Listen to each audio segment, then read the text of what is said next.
Hello, everybody. Thank you for coming. Really appreciate it. I know it's a really rough hour. We've all had lunch, so it's nap time. But I'll try to keep you entertained. Also, I'm super impressed from the queue outside for the PowerShell session, and the fact that I'm currently competing in parallel with the Mark Rosinovich keynote and my boss's mechanics session. So really appreciate that you're here. Hope I can deliver. So my name is Raviv. I'm a GPM for the Microsoft Threat Protection team. And I'll split this session into three equal parts. First part, shameless promotion. Second part, show you some framing slides. I know you all enjoy that. And the third part, I'll show a demo. Okay, so it's worthwhile waiting for the third part and the first part, which is actually awesome. So, shameless promotion. If you're interested in the Microsoft Threat Protection sessions, there's several of them this week. The first one was the customer stories this morning. If you missed it, it's recorded. There was a theater session at 12. And this one, where I'm going to kind of cover the basics, right?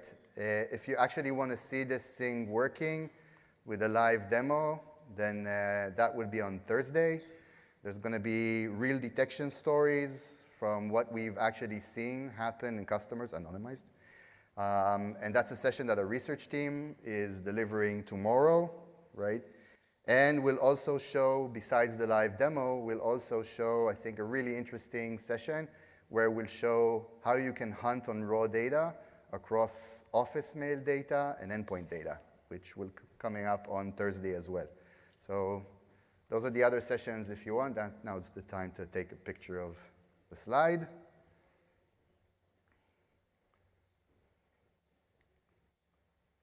Okay, hope you did. If not, the slide deck is published at the end of this session. I want to start this by kind of reminiscing to the past couple of years. If you've been coming out to Ignite every year for the last couple of years, and you've been following the security track, and you've been following my sessions, traditionally, for the past couple of years, we used to have a session which was called the Something ATPs Work Better Together. So this is the third year that we're doing it, and in previous years, usually was me, because I was responsible for endpoint, and with me on the stage were somebody from the email team, like my peer from the email team and my peer from the identity team, and we would talk about how we're trying to get our products to work better together. This year, we're starting a new chapter in that story, which is why it's only me here. We have now a dedicated team specifically working on this problem or challenge of what can we do to actually make these products work better together, and this is kind of where I'm going to take you through this session. I want to start with this. I hope you've all heard this thing before. This is a quote by a friend and a peer, a colleague called John Lambert, the distinguished engineer who's running the Microsoft Threat Intelligence Center. It's an old quote. It's from 2015. Sadly, it is still very relevant. And what it states is that as long as we, the defenders and the attackers, think in an asymmetric way, we are bound to lose, right? Some people, and I really encourage you to read this blog, it's not long, have kind of taken it literally to say, okay, so to solve the problem, what we need to do is to draw graphs. No. Okay, so that's one interpretation. I'm going to offer a slightly different one and a more complex one and kind of show you what we think we can do to help here. So consider this analogy. I'm taking something that's like, close to heart for me, soccer.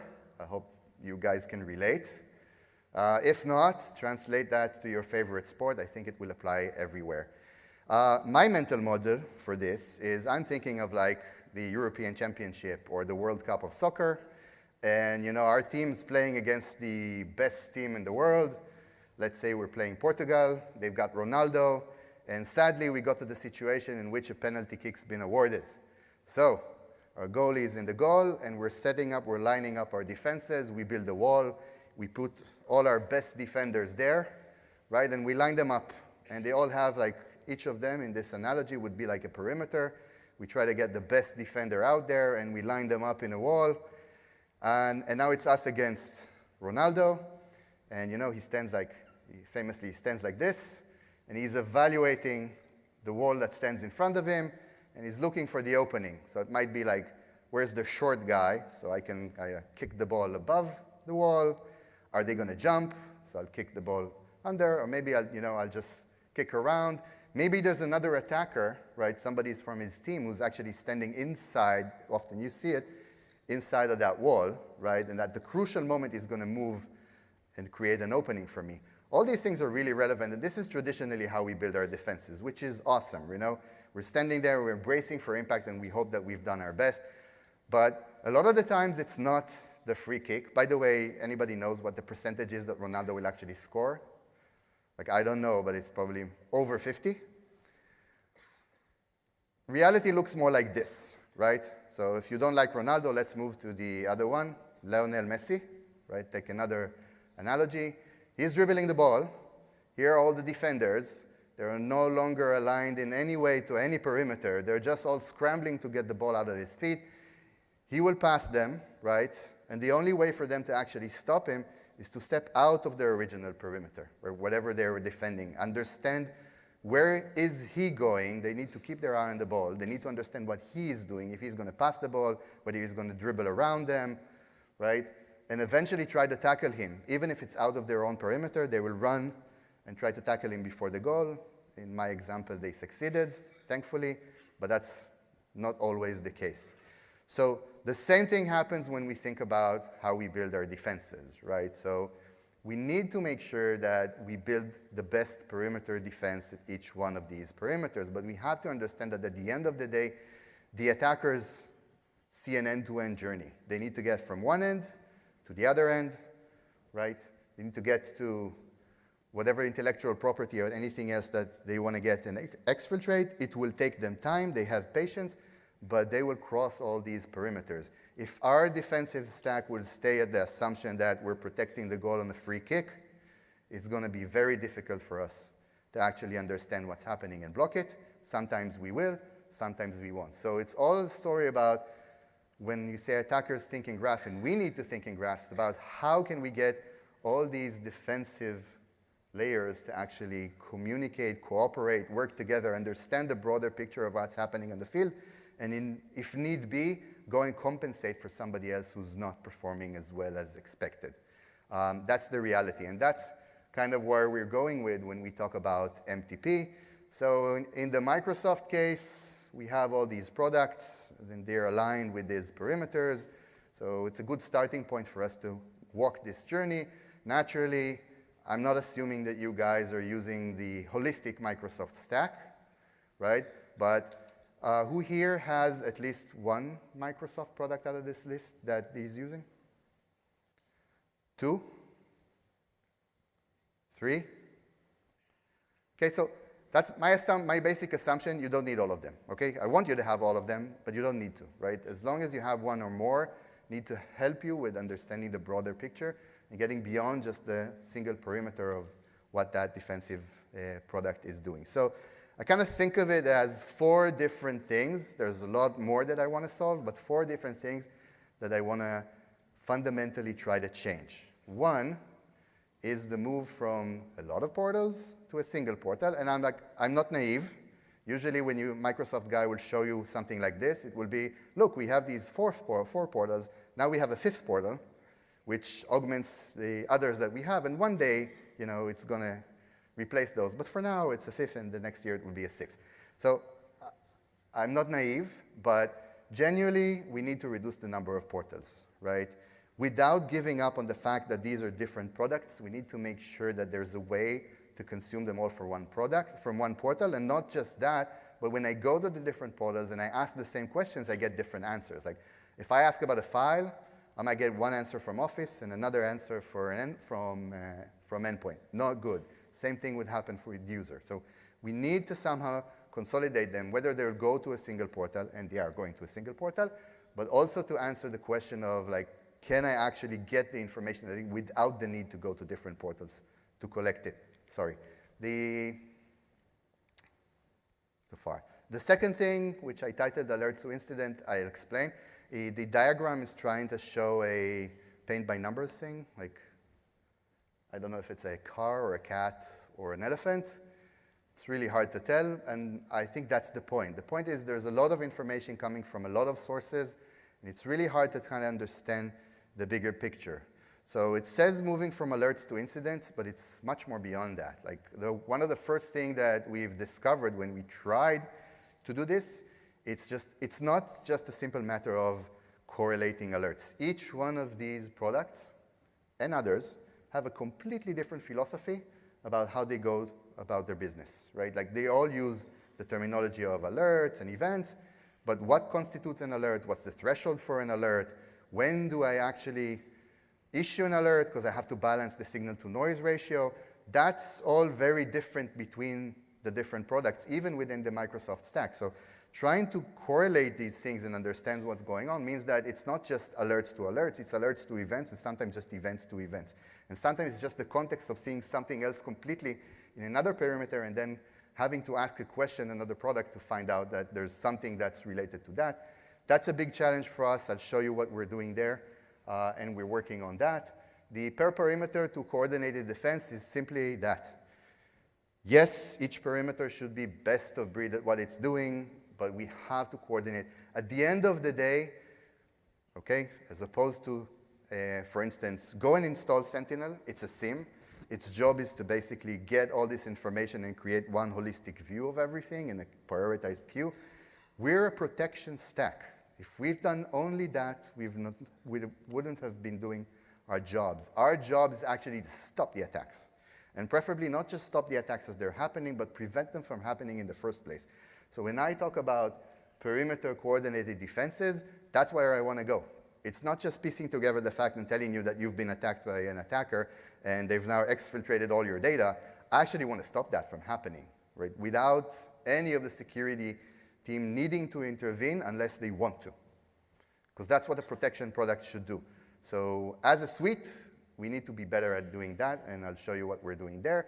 And the last thing, again, I need to not just stop this attack right now, I need to understand what the root cause is, and I need to prevent it from happening again. If I know this file is now malicious, it should be blocked across the board. It should never enter the organization again. So it's supposed to be the boy with the finger in the dam. I don't know if it actually looks like that, but that's the analogy. So how do we go about doing that? And this is kind of the continuation of our sessions from previous years. We're taking the baseline. The baseline for us is those products that are part of the M365 protection suite today. I claim, and hopefully you believe me, that they are best of breed. And we've invested a lot of effort across the board here, and we're starting to get the recognition. First thing, just the amount of hands here raised when I asked who's actually using it. That's the best recognition that we can get, but we're also getting recognitions from analysts. So Gartner named us leaders in the CASB and endpoint markets. We still have the biggest protection of email service out there by far, more than all our competitors combined. Forrester's acknowledged us. So we have a good place to start, right? Let's assume that we have a good place to start with these products. But these products by themselves are not enough. So here's what we're doing. So when we get to the third part, which is the demo, this is what I'm going to try to show you. We spent time, effort, and engineering in actually building these layers on top of these products. So it starts with the ability to share signal, which, as it sounds, it's what it is. It's the ability for all of these products individually to consume signals that are coming from other products, understand them, there's a lot of semantics that are involved there, and make use of that. And the idea behind that is we want to make sure that if Office in their perimeter encounters something that they're not sure of, and they want to take a decision, and that decision is dependent on data that might be held in the identity system, they're able to ask that question, get a definitive answer, do it in real time, and take a decision. Doesn't have to go to a central brain. They need to be able to do that. Each one of these products today is already conversing with the other products to do that. We're augmenting that with other things that we're doing on top of that, but that basic thing happens today, and I'll give some examples later. Unified entity reputation, super important. I mentioned that before. when I look at a file, I need to understand whether that file is malicious or not. And today, each of these products makes their own assumptions about what they know about this file or IP or URL. So in this journey, we need to first aggregate it and then also come to a concrete decision of what we think about this file. So building this reputation base for all of these entities was super important. It's a journey that we're on. Today, we have a single reputation for files. We're working in IP and URLs. And I'll show you some of the things that we're doing for user and machine later on. But building that, even before we can present it in a single portal, is really important to this journey. Upstream and downstream semantics. This is the actual thing that enables the systems to query each other, right? So I'll give you the simplest example. If I see on an endpoint a file, I know that file is malicious. It's a macro in Word that's running PowerShell. I can deduce that this thing came in through email. I want to immediately notify the email system and say, look, what is this thing? Have you seen it? And if you've seen it, why did you let it pass through? We now know for 100% that it's malicious. Let's go and, in email lingo, zap it from all other mailboxes, and also ensure that now, from this point onward, the email system as well as the endpoint systems are going to block this thing from ever happening again, plus remediate whatever damage that happened. Doing that, which is sort of the automation and protection layer at the top, requires these semantics. And we've been working very hard on connecting the semantics, and today they exist. The last piece of the puzzle is, once we have all these layers in place, is building that portal in which we can give access to this information to security teams, from what I'll show you of incidents, which are us trying to describe the scope of the breach and what is affected, to investigation and all the pivoting that you can do in this data to actually understand what's hiding underneath and whether our assumptions are true.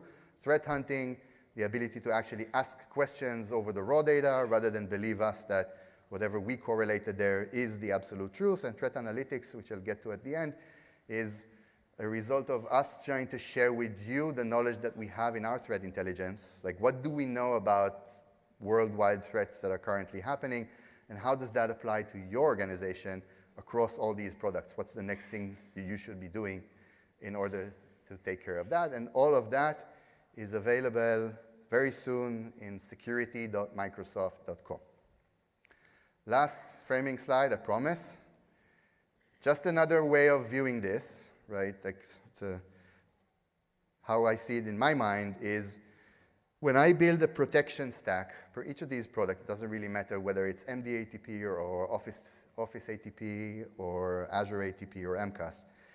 As a protection product, I'm expecting each of these products to do all of these things, right? I'm expecting it to prevent stuff and block it as it's happening. I'm expecting it to detect it if it couldn't block it, so it should still alert that something out of the ordinary is happening. I'm expecting it to enable and provide enough information for somebody to actually go and investigate, whether it's going to be our automation that's going to do that, or whether it's going to be you guys doing that when you look at the portal. I'm expecting it to enable remediation. Automatic, best option. If I can fix it for you, why not? Or manual, if you want to intervene and do stuff by yourselves. Hunting, whatever I know, any raw data that I have should be shared. I'm not hiding anything. Right? Threat analytics, we talked about that. Vulnerabilities, again, I need to understand the root cause and the misconfigurations, the stuff that's not updated, or the pure vulnerabilities that are out there that are enabling this thing to happen and to block them. And threat experts, a concept that we launched for MD-ATP this year, will be expanding, and we're going to offer it holistically across the entire suite. I'm expecting all products to support that. If you've kind of been tracking what we're doing for the past year, we had most of this on the endpoint for a while. Office just announced for the past 2 years a big drive to their automation, a big drive to their detection, what we call post-breach, right? All the detection capabilities and exposing all this data. You'll see what the Office team has done for the hunting part. It's super awesome. And eventually, I'll also show you some of the identity automation piece that's coming. Eventually, we want the protective stack to include all these things across the board. So it will be one coherent, comprehensive suite. So let's have a look. This is security.microsoft.com. This is the new portal. The first thing that you're going to see when you enter this portal is the queue of the incidents, which aggregates, correlates everything that we know or suspect currently in the organization from the point of view of the Microsoft stack across identity, application, Office data, and endpoint, correlated into one queue. Each one of these incidents spans whatever scope that we can expand it. And you can see there's devices, users, mailboxes, also detection sources there. Let's click on the first one. This is a credential theft phishing campaign. A couple of things here. Like the usual stuff would be just giving you the list of alerts. They're there, don't worry. However, the more important to us was to say, how far along has this thing been progressing in the org? So you've got the MITRE ATT&CK kill chain representation there. If you hover over it, you'll see the different stages. It's kind of clear from just looking at this picture that this attack has been allowed to run for too long, and it includes exfiltration at the end there. So that's not a good signal, and probably not a good, it's a problem to put it on my demos, because I'm, again, protection stack, but for fullness, it's here.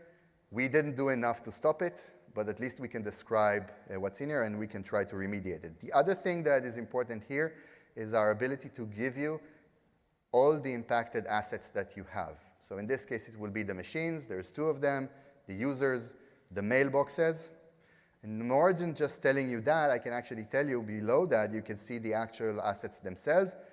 And again, going back to Lambert's comment, where are they on the graph in the sense of how important are they to the organization? So you can see that Mike's machine there, the first one, has confidential data on it. That's not good. We can see a domain controller is involved. That's also not good. And we have Jonathan Walcott, his user. He's in an admin role, right? He's tagged as an admin. So again, that's not good. Another, beyond sort of the high risk level that's assigned there, you can also see that Jonathan Walcott has a very high investigation priority coming in from the identity stack. So all in all, this looks bad. But this is the single overview glance that we want to give for an incident. If I click on that, right, I can kind of quickly, I'm just clicking on one of the alerts there on the left side, and I can see a quick view of what's in this alert. In the first iteration of MTP, if you click on the Open Alert page, it will actually go to the specific product that issued this alert, and you can continue the investigation there. You can come back to this portal. Over time, we will, like I said, consolidate all these experiences into a single portal, and all these tab outs will go away. But that's the direction that we're going. I can also see the full list of alerts that we have correlated or into this incident. And you can see the detection sources. They will be either one of the products. Like in this case, you can see some of them are Defender ATP alerts, there's some Azure ATP and Office ATP alert, or they can actually be an MTP alert, which means that at the correlation level, we were able to deduce something else from actually understanding the broad scope of the attack, and we could add more information here to the story, to the narration of the story of what's actually happening. So I won't go over the full attack story here, but as you can see, it involves something happening to a Word document that launched PowerShell, which caused credential dumping, credential theft. There's some lateral movement here, past the ticket attack. There's like lateral movement and WMI, and all sorts of bad things that are happening here. So it's our ability to correlate. By the way, if you look at this incident and you find other evidence that you think is also relevant for this incident, you can add that. So you can create sort of your own custom alerts in the system, and you can assign them and add them to this incident, and vice versa. If you've decided that we've correlated things that shouldn't have been correlated, you can also separate them, and they'll be broken into different incidents.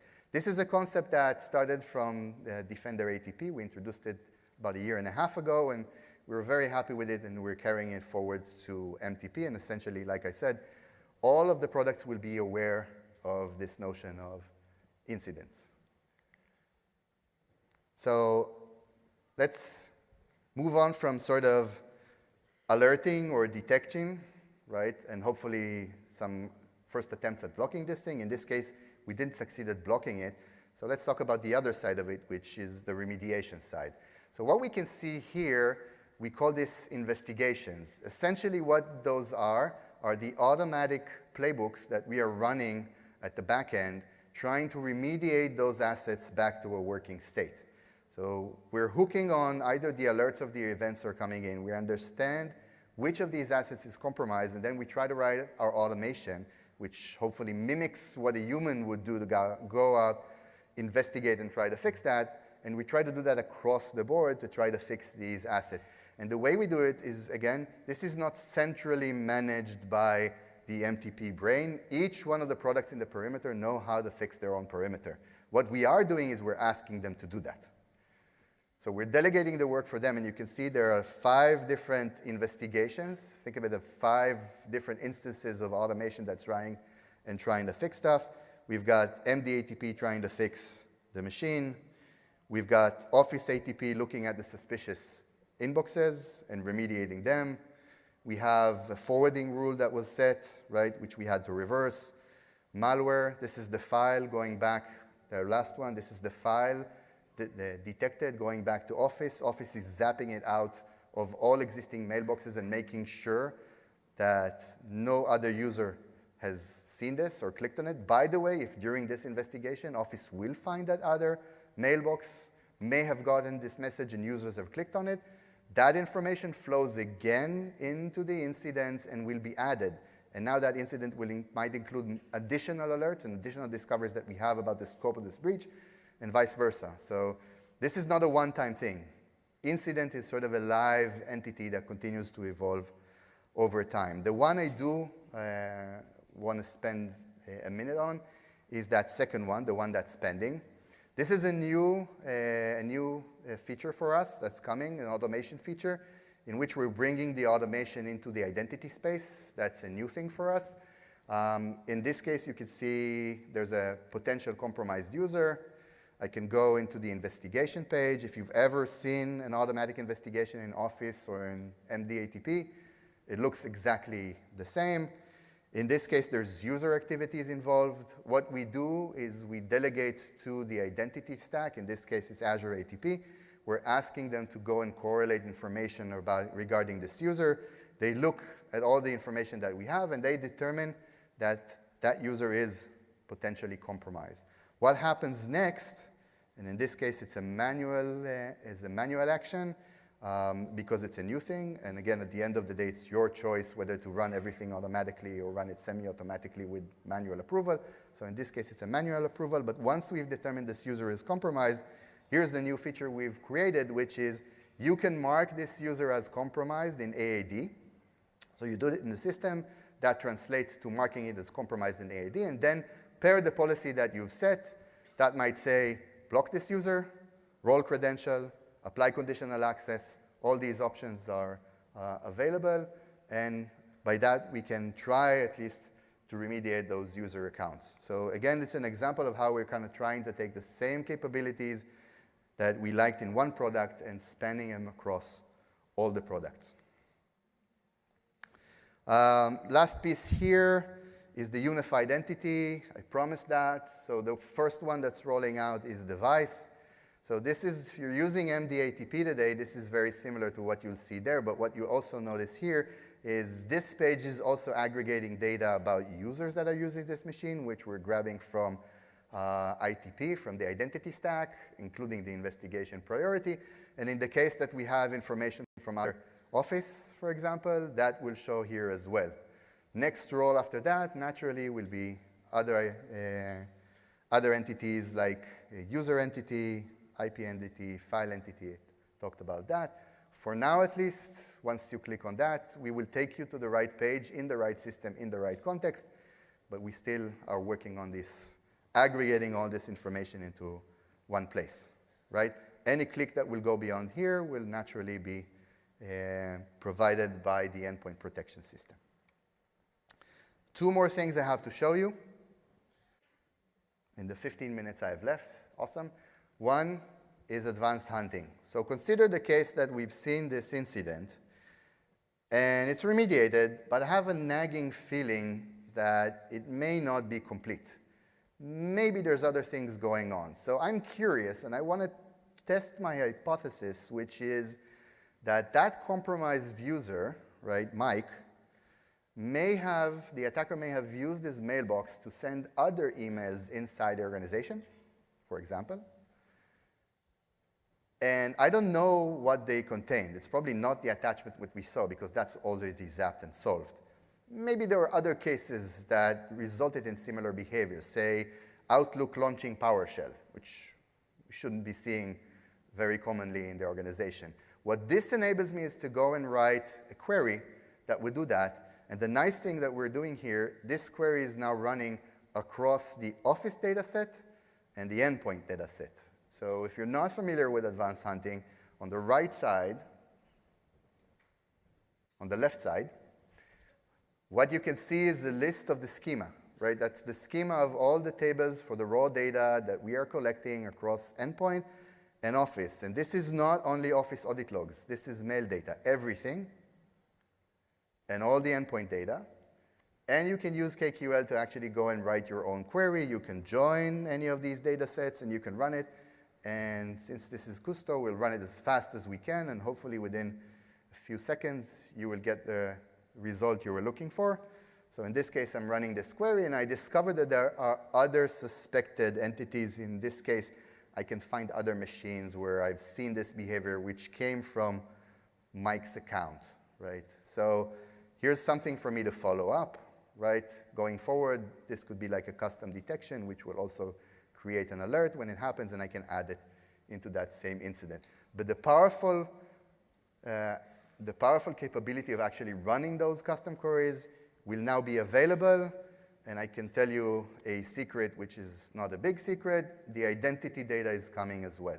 So going forward from that, all the goodness of the data that we have today from Azure ATP and MCAS will also be augmented here.